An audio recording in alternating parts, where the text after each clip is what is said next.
রাত তখন প্রায় 11টা। তুমি ফোনটা স্ক্রল করছো, হঠাৎ একটা খবর চোখে পড়লো, যুদ্ধ শুরু হয়েছে। প্রথমে তেমন গুরুত্ব দিলে না, ভাবলে এটা তো দূরের দেশের ঘটনা। কিন্তু সত্যিটা একটু অন্যরকম।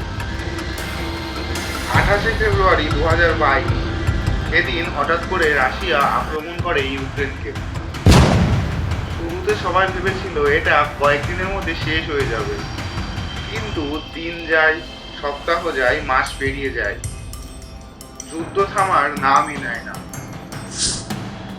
ধীরে ধীরে এই লড়াইটা শুধু দুই দেশের মধ্যেই থাকে না, একদিকে রাশিয়া আর অন্যদিকে দাঁড়িয়ে যায় ন্যাটোর শক্তিশালী দেশগুলো, যেমন ইউনাইটেড স্টেটস এবং ইউরোপের আরো অনেক দেশ।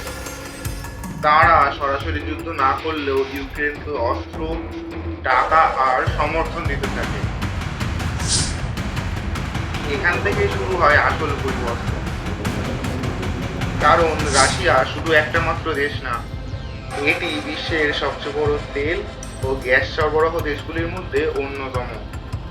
যুদ্ধ শুরু হতে গ্যাসের দাম বেড়ে যায়, তেলের দাম বাড়ে এবং অনেক দেশে বিদ্যুৎ সংকট দেখা দেয়।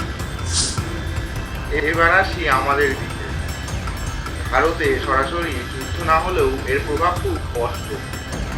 পেট্রোল ডিজেলের দাম বেড়েছে, বাজারে জিনিসপত্রের দাম বেড়েছে, পরিবহন খরচা বেড়েছে।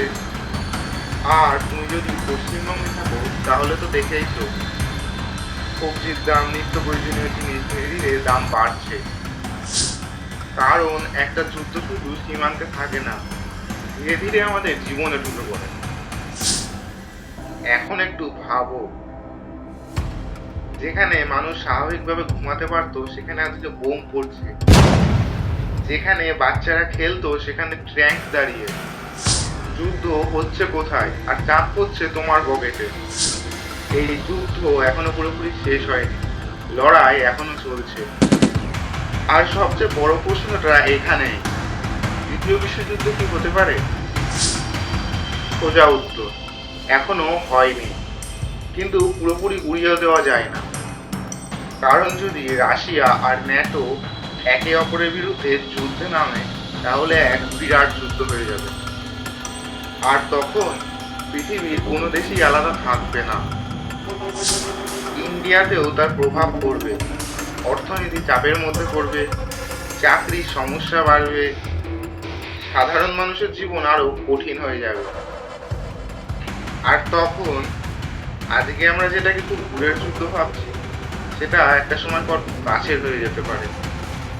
তুমি কি মনে করো, এই যুদ্ধ এখনই থামবে নাকি ধীরে ধীরে পুরো পৃথিবীকে জড়িয়ে নেবে? জানাও কমেন্ট করে।